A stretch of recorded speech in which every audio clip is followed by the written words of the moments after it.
was thinking of the words of another hymn this morning.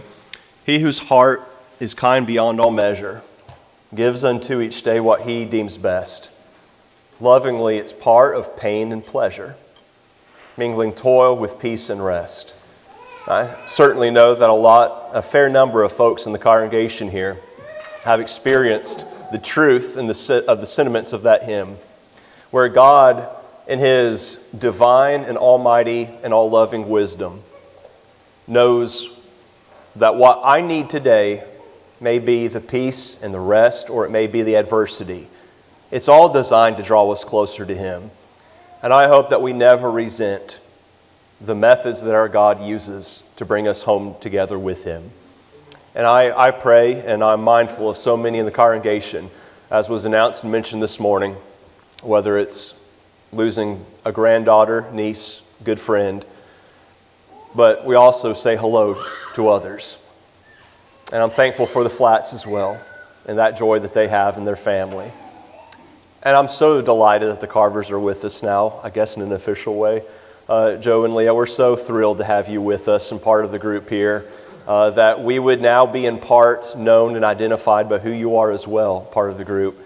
And your girls, so glad to have you here.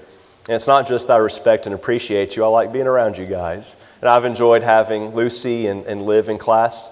I haven't yet had Ellie and Rylan, but maybe someday, Lord willing, we'll be able to have some time with them. Just appreciate them so much and look forward to the way in which not only we can help them, but how they can encourage and help the group here even more.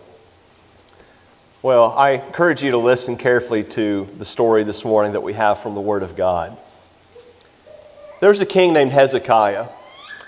And after King Hezekiah and the nation survived the threat and the menace of the Assyrians, and in the very midst of this crisis, Hezekiah had a disease that was going to claim his life, but the Lord, by His grace and mercy, listened to the prayer of Hezekiah and gave him 15 more years of life.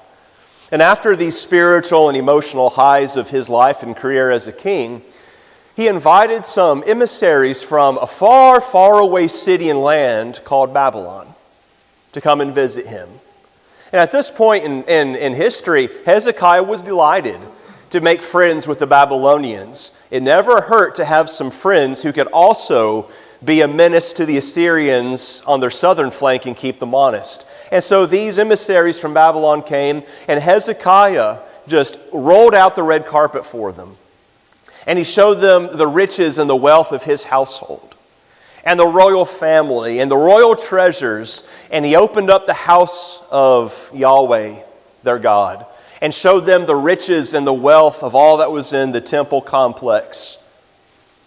And a prophet came to Hezekiah, and he realized, and God realized, that Hezekiah was doing these things not just out of pride, but out of a desire to ally himself with some physical worldly power, out of perhaps a degree of insecurity. And the prophet told him, there will come a time in which the descendants of these Babylonian ambassadors will come, and they will then take some of your descendants. They will make them eunuchs and make them serve in the kingdom of Babylon. And the wealth and the treasures that they've seen, their descendants will come, and they will ransack this place and take it all away to Babylon. Hezekiah shrugged. It won't happen in my lifetime. No, it didn't happen in his lifetime, but about 100 years later, the Babylonians did come, and they came with a vengeance. And in their first attack under King Nebuchadnezzar, they took away some of the royal family, some of the treasures from the house of God, and they deported them to Babylon. And in this number of the nobility that were taken was a young man of the tribe of Judah, of the royal family, by the name of Daniel, and his friends Hananiah, Mishael, and Azariah. And they were taken away to a place that they had never seen, knowing that they would almost certainly never see home again. And at a young age, probably in their mid to older teenage years, they were taken and they were made eunuchs, and they were committed into the keeping, into the stewardship of the Lord of the eunuchs of the land, where they would then learn the Babylonian language. They got new names that reflected the Babylonian gods. And they were to learn all the lore and the wisdom of the Babylonians so they could serve in his court. And so far away from home, far away from all that they had been, with their very identities being pressed into a mold of the land around them, Daniel purposed in his heart that he would not defile himself with the king's food, that for some reason or another would have jeopardized his relationship with God. And in this time period, they conducted themselves with all of the class, all of the spirituality, all of the wisdom, and the goodness that the law of Moses had already imprinted on them. And while this period of training, of assimilation is going on, although Daniel and his friends are holding to their principle, they're doing what they must and what they can by way of their principles to learn the ways of the Chaldeans or the Babylonians. It was around this time of training that King Nebuchadnezzar had a dream one night. And he woke up and he was terrified of what the dream might mean, but he couldn't tell what it meant. He didn't understand. He called all of the wise men, the magi of the land of Babylon, and he said, I want you to explain the dream I had and then tell me its interpretation. Well, these con men and these scientists, so to speak, said, well, King, if you will explain to us what you dreamed, then we can give the interpretation. Nebuchadnezzar said, not so fast. You tell me what the dream I had, and then I'll know that you actually have the ability to interpret it for me. They said, King, no one has ever asked wise men to do such a thing. And he said, you all are dead. I will find new wise men who explain the dream to me. And you know who then would have been included in that purge? Daniel and his friends. Daniel got word of it, and he got his three friends together, and he said, tonight we must go to God in prayer. And it may be that the Lord will have mercy and He will reveal to us the meaning of this dream. And so they prayed, and the Lord then revealed to Daniel what the dream was and what it meant. And he then prayed to God and gave him a prayer of thanksgiving, that God is one who raises kings and lowers them. He reveals secrets. He gave God all the credit for that. And so the next day he goes and he appears before Nebuchadnezzar, and Nebuchadnezzar says, so Daniel, you can tell me my dream and its interpretation? He says, no, but the Lord is a revealer of secrets, and He's given me your dream and what it means. King Nebuchadnezzar, some nights ago, you dreamed, and you saw a massive statue. Its head was made of gold, its shoulders and arms and chest of silver, its belly and thighs of bronze, its legs were of iron, and the feet were iron mixed with clay. And then in your dream you saw that there was a stone that was cut out of a mountain, not done with man's hands. And the stone then came and it pulverized the statue and crushed it until the iron and the bronze and the silver and the gold were just like the chaff and the dust driven by the wind. And the stone then grew into an exceedingly large mountain and filled the earth. He said, King, this is the dream you had. The God of heaven is showing you this dream so that you will know what will happen in time after you. You, O king, are that head of gold. God has given you a kingdom that has no peer. After you will come a kingdom slightly inferior to you. Then there will be a third kingdom that will come that will fill all the earth. And then there will be a fourth kingdom that will come, strong as iron, and they will crush and subdue all nations. But in the days of these kings, the God of heaven will set up a kingdom that will never be destroyed. And its remnants will not be left to any other people, but it will consume and dominate all other nations, and it shall stand forever. Nebuchadnezzar then, impressed by Daniel and by his three friends, raised them to high status in the kingdom, gave them great responsibility. But that kind of responsibility and that honor did not make them exempt from still being subordinate to the king. For whatever set of reasons, Nebuchadnezzar had not been humbled by that dream and its interpretation. And he himself set up his own image. Very, very tall, kind of column-like structure. And he made a command throughout all the land of Babylon that everyone present, when music begins to play, will fall down and worship this image that he had set up. Well, the music began to play. Everyone began to fall down and worship this image except Hananiah, Mishael, and Azariah. Daniel's whereabouts are unknown. And these three men, as they refused to worship this image, violating the commands of their God, there were some of the officials that came to Nebuchadnezzar. They tattled on them. And they said that there are these men, these Hebrews, that won't fall down and worship your image. And so the three men were then brought in before the presence of Nebuchadnezzar. And of course, you see about Nebuchadnezzar, he is a reasonable man. He's a very patient kind of king.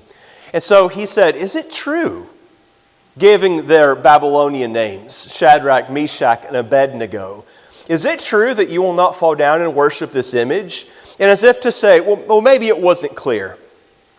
When the music plays, you will fall down and you will worship the image. And if you don't, there is a fiery furnace that awaits. And who is the God who will deliver you out of my hands? The three men replied, O king, there's nothing really to say here. Our God will deliver us out of your hands, and we will not worship your image. And even if he does not decide to deliver us out of your hands, we inform the king that we will not bow down and we will not serve his image. With that reply, the king's face was just twisted into rage, and he commanded that the furnace be dialed up 7 times its normal temperature. And he commanded some of his strong, valiant men to bind Shadrach, Meshach, and Abednego. And they were going to then go to the precipice and throw them over into the furnace. But in the very process, the heat itself killed the men throwing them in. And as they fell bound into the furnace, the king then took up a position where he could look in and see the men and watch his punishment take its toll. But as he watched and saw the men, they were untouched. And they were walking around in the furnace, unbound, and there was a fourth man in there, and yet he was unlike the others. He looked to Nebuchadnezzar as, in his mind, one of the gods came down and walked among these men. Yes, there was the presence of an almighty one walking with these men in the furnace. And he'll walk with you too in your furnace if you stay faithful to him. Nebuchadnezzar commanded the furnace to be reduced in its temperature. The men came out, and their clothes were fine. They did not smell. Not a single hair was singed. And he acknowledged then that the God of these men was one worthy of honor, and it was a crime to speak against or to do anything against the God of these men. God was trying to show that this pagan king, this Gentile, he could go into God's land, into God's house, and take away some of the things from God's temple, but he never wanted Nebuchadnezzar to think that he was greater than the God of Israel. Well, time goes by, and a descendant of this Nebuchadnezzar, by the name of Nabonidus, and his son, as a co-regent, Belshazzar, were ruling in the land of Babylon. And this son, this co-regent Belshazzar, was going to have a feast. And he invited all the royal palace and all of those who were associated with the throne. And they were eating and drinking and they were making merry. And he decided, you know what would be really great? Let's command that some of the gold and the silver that belong to the Jews' temple could be brought in here, and we'll eat and drink and toast to our gods out of that. Not a good idea. And not very mindful of what that God had done to his ancestor Nebuchadnezzar. They bring the gold and the other treasures in, and they're eating and they're drinking to their God, and they're making so merry, and they're just living the life. And all of a sudden, all the proceedings stop. They see a hand appear and begin writing on the wall. And this hand writes a message on the wall, and Belshazzar is terrified. His knees begin to knock. He is shaking. And he is so terrified, he says, "Someone tell us, what was written? What does it mean?" And one of the elder statesmen of the women there, the Queen Mother, said, in a generation gone by, a now older Daniel was still around. She said, a generation gone by, there was this Daniel, one of the Hebrews, who was a revealer of secrets and could reveal dreams. And so Belshazzar called him in. And Daniel, at this point, an older, aged man, appears before this Belshazzar. And Belshazzar says to him, if you can tell me what is written here and what it means, we will make you wealthy. I'll put a gold chain around your neck, and you'll be the third ruler in the kingdom, only next to my father and me, essentially. And Daniel says, you can keep all your stuff. You know, here's this older man, and he knows that this empire will have its end very soon. He says, no, it's okay. You can keep all of your things, but I'll tell you what's written. What is written is Mene, Mene, Tekel, Farsin. And what it means is that you have been weighed in the balances and you have been found lacking. Your kingdom will be taken away and it will be given to the Persians. Belshazzar awards Daniel with all of these things. Not very meaningful because that very night the Persians did attack. Cyrus, king of the Persians, and his coalition blocked up the river that ran through Babylon. They came in while Belshazzar and the others were drinking themselves drunk. Belshazzar was killed that night, and Cyrus appointed another man to be king in Babylon while he was the overlord, the overking of all of these other lesser kings. It's during Cyrus's reign and during the lower king that he had appointed over the land of Babylon that Daniel, still old now, even older, is still serving in the courts of these Gentiles. And this king that was over Babylon by the name of Darius the Mede, decided that he would help administrate the kingdom appointed to him by setting up what were called satraps. These were kind of secretaries or lower level officials beneath him. And Daniel was selected among three. And among these three, as time went on, it was clear that Daniel, because of his wisdom and his competency and his character, was extraordinary. And so Darius thought that he would essentially turn over the administration of all of his government and realm into the hands of Daniel. The other officials got word of this, and they didn't like it one bit. And so they were then seeking to discredit Daniel. And they looked in all sorts of ways at the records, at his ways of administration. There was no bribery, no corruption, no laziness, not anything they could get Daniel with in terms of his administration. And so they decided there's one thing that we can count on, his faithfulness and devotion to his God. So they all got together and they came to the king. And they said, "O king, all of your officials, all of your administrators have decided that it would be a wise thing if you would write into law a decree that for the space of a month, for 30 days, no one under your rule will pray or make a petition to any divine being except through you." This seemed good to Darius. This appealed to his vanity, but it also seemed like it might bring the empire together. And so he thought it was a good idea. He wrote this into law. And when Daniel got word of this law, he went into his room like he always did, and he opened his windows toward Jerusalem like he always did, because of course he remembered the dedication prayer of Solomon. Back in 1 Kings chapter 8, when Solomon said, "Lord, there will come a generation that will forsake you, and you will keep your covenant, and you will send them into a faraway land. But Lord, whenever our people come to their senses and they repent and they turn to you in this land, and when they turn toward this house and they pray toward you, Lord, please hear them and honor that prayer." Daniel knew what King Solomon, an ancestor of his, had prayed so long ago. And so dutifully, he opened his windows toward Jerusalem. And 3 times that very day of the decree, he prayed toward his God, as was his custom since early days. The men were waiting. They were ready. And they took news of this, and they went with many witnesses, and they told the king. And oh, he was so upset. He knew that Daniel was a better man than anyone else, and he knew that he had been manipulated, and he was so upset and distraught. But these officials put the pressure on him. "Remember, king, you've made the decree. You can't turn back now. You must acknowledge it."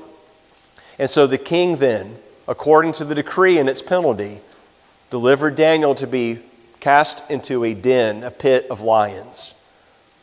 And as he did so, he put the seal on that opening to the den. And that entire night, he couldn't sleep a wink. And as soon as it was dawn, as soon as it was permissible according to the decree, The penalty had been set. He ran to the mouth of that den and he called out, he said, "Oh, Daniel, has your God delivered you?" And he heard the voice of an aged servant of God reply that, "I am well, O king, and you know well that I've done nothing worthy of this. My God has sent an angel and he has closed the mouths of these lions so that I was not harmed." And the king was overjoyed and he called Daniel out. And in response and penalty, he cast the men who were responsible for this into the den of lions. And they were slain before they even hit the bottom of that den. Before a little bit, actually, that happened. And then in some of the succeeding years, God sent old Daniel, aged Daniel, some visions of what would happen in the years to come. You see, God's people in captivity were insecure. They had a crisis of faith. Is God done with us? What will happen to the heirs of David? What will happen to the promised Messiah? The kingdom, the restoration of Israel, will these things indeed happen? What does God have in store for us? What will things look like? Will we forever be the doormat of the nations and the Gentiles? And so God chose Daniel to reveal to him, to pull back the spiritual curtain, to show him realities, to then convey to the people, to bolster their faith, to remind them of who he was. One of the visions that Daniel received was a terrifying thing at first. He was standing by the shore of the sea, and the winds began to blow on the ocean. And he saw then emerging out of the ocean a word that could only describe it that we would pick as a monster comes out of the sea. It looked like a lion, but it had eagle's wings. And then the wings were plucked off and it stood up on its feet. And then Daniel looked and there was another creature rising up out of the sea. This was a massive bear. Then it had ribs in its mouth. It had devoured, it had laid carnage to some other creature. And the bear then rose out of the ocean. He then looked and there was a third creature that came out. It was a leopard with 4 heads and with wings, swift as could be. But then it was the fourth one that came out, and Daniel had nothing to compare that to under the sun. He said it was just a terrible, dreadful beast. It had teeth of iron, it had massive claws, and it was trampling and destroying everything and devouring everything. And it had all these horns, but then one horn became great, and it had a man's eyes on it, and it was speaking with a mouth terrible things. And Daniel was watching all of this when he saw that there was suddenly a courtroom scene that merged with this one, and he saw a throne that was on fire. And he saw several lesser thrones down around it. And he said, I saw him on the throne. His hair was white like wool. He was like lightning and the sun shining in its strength. The Ancient of Days. And he sat on his throne of fire. And he issued a decree, and the terrible fourth beast was slain, and its body was cast aside, and the dominion and the power and the strength of all of those beasts then was taken from them. And Daniel said that in the middle of all of this going on, I looked up and I saw in the clouds a human being. The first human being like him he has ever seen yet in this vision. I saw a man, the Son of Man, coming in the clouds. And then they took him and escorted him up to the throne. And the Ancient of Days gave this man rule and power and dominion, that all of his saints and all of the nations, tribes, and tongues should honor and should serve him. And of his rule there was no end. And Daniel was just watching all of this, and there was one standing by next to him that explained, Daniel, those 4 monsters are 4 empires or kingdoms. And one will rise that is dreadful and terrible, more than the others. And yet in the days of that 4th kingdom, the throne and the dominion and the rule will be given to the Lord's saints, and they will rule and they will triumph forever. And Daniel says at the end of this dream, I was a different man. I was changed. My whole demeanor was different. But I didn't explain, I didn't tell it to anyone. Daniel saw other things. He was given visions of what would happen in the years to come. But at the close of these visions, he was told, you write all of this down in a book and you seal up that scroll. It's going to be a long time coming. Daniel then said to the heavenly messenger, Lord, how is this all going to turn out? Daniel was, I think, afraid. He was uncertain. He was given so much information, but not the answers to all of these mysteries. And he was told, Daniel, there will be some who will be exceedingly wicked, and they are going to continue their wickedness. But the wise and the righteous will shine like stars forever. Daniel, you go to your grave. You rest. And after your rest, you will rise to your inheritance at the end of the days. Tell me the story. Daniel, the captive conqueror. The 3 lessons that I want to share with you this morning so briefly about Daniel is that number 1, he refused to be conformed to his captivity. He refused. Here was a man that was taken away from his home. It would be so easy, like so many young people today who are away from home, away from their parents, away from the church family they grew up, and they're in a place where no one knows them, they're accountable to no one, and they can easily put a spin on their behavior so that parents stay off their back, while all along slowly being conformed to the world and losing their faith all the while. Daniel refused to be conformed to the culture of his captivity.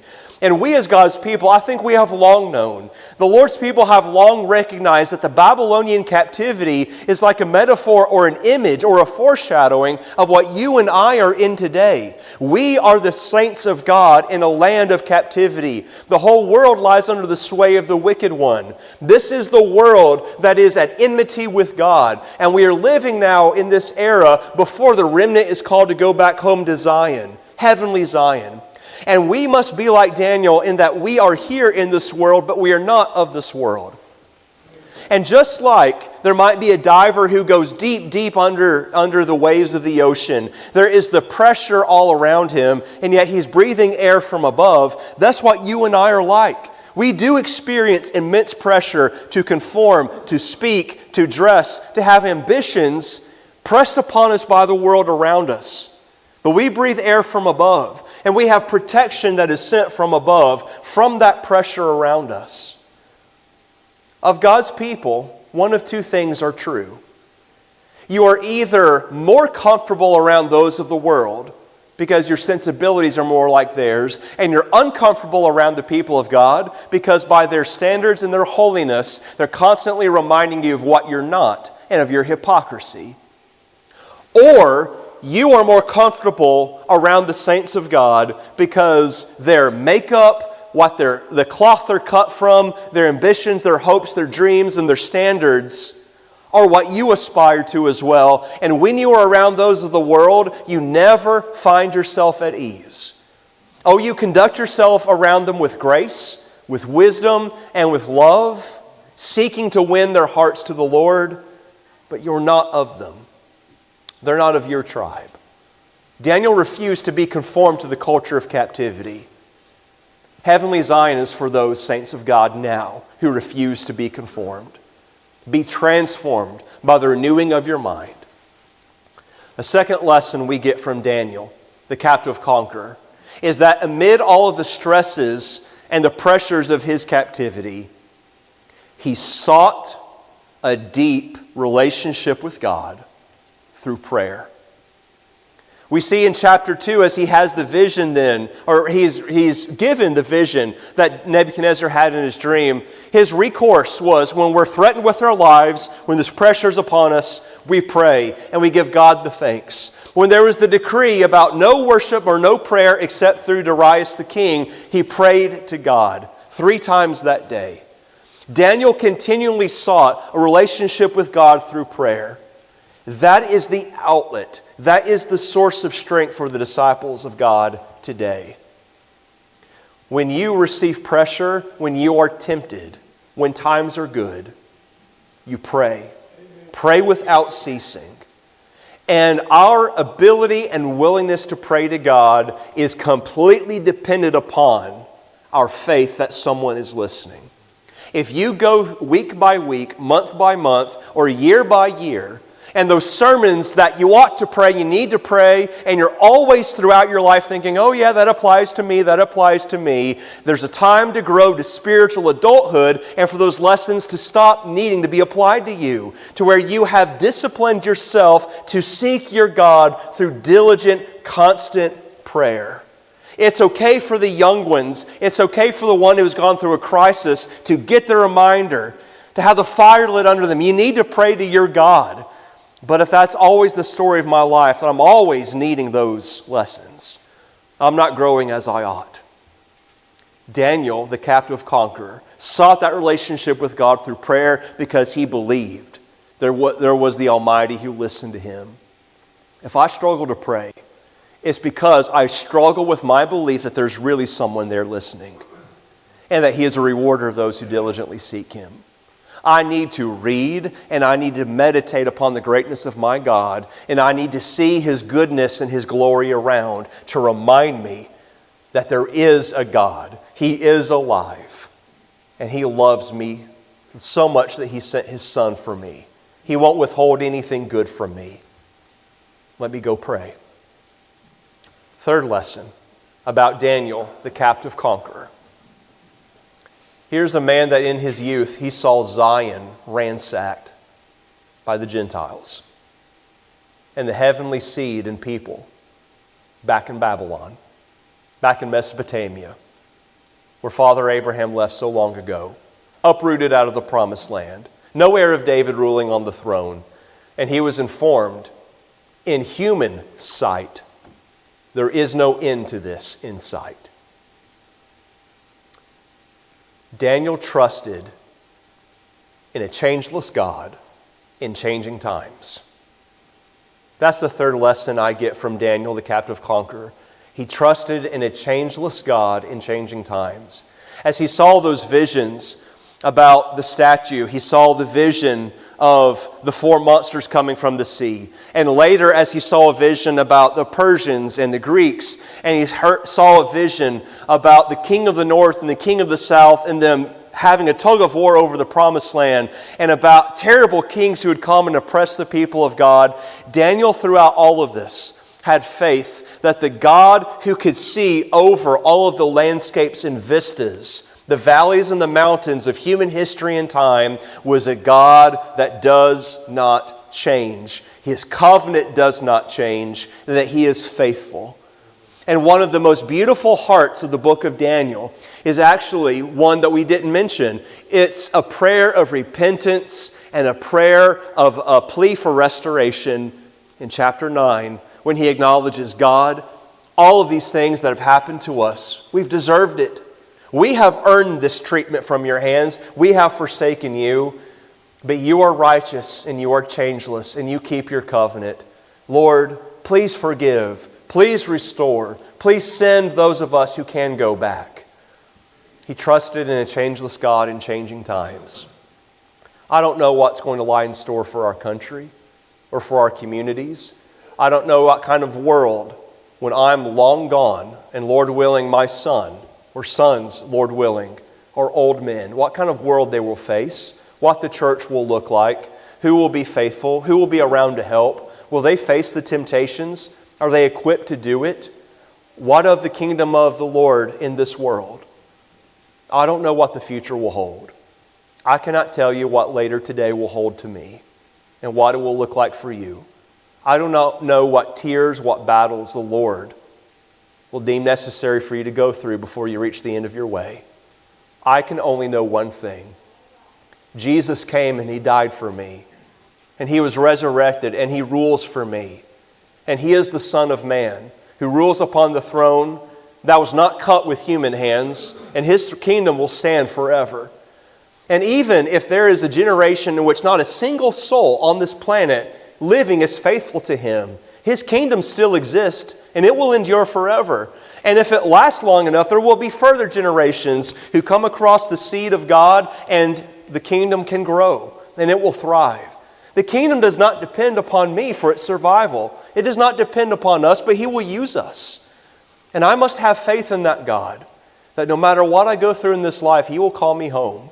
He will wake me up, and I can rise to my inheritance at the end of the days. That is more sure than anything else in this world I know. And that's enough for us to be captive conquerors. Thank you so much for listening to the story this morning from God's Word. And I call upon you, I urge you, and we invite you that if you're not a child of God, that if you've never come to Jesus Christ, the Son of Man, you are accountable to Him. You will appear before Him in judgment. But if you're not one of the citizens of His kingdom, you have no eternal hope. And we urge you this morning that you would come to Him with faith, that you'll come to Him with your broken, sinful heart, and He will make it whole, and you will be forgiven of everything that's ugly and wrong and twisted in your life and that you regret. He will forgive it. He will remember it no more. And you can now rise out of baptism to walk in newness of life. I hope we never forget, for so many people in this world, how precious and how refreshing it is to know that you can rise to walk in newness of life. You can be a new person today and walk with Jesus Christ, and He will never leave you.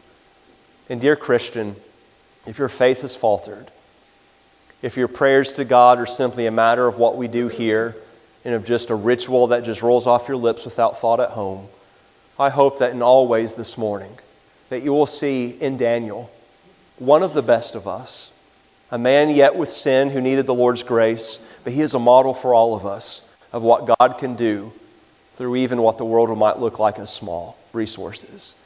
Repent and turn back to your God this morning with all your heart. And if we can encourage or help you in either way, make that known while we stand and sing a song of encouragement.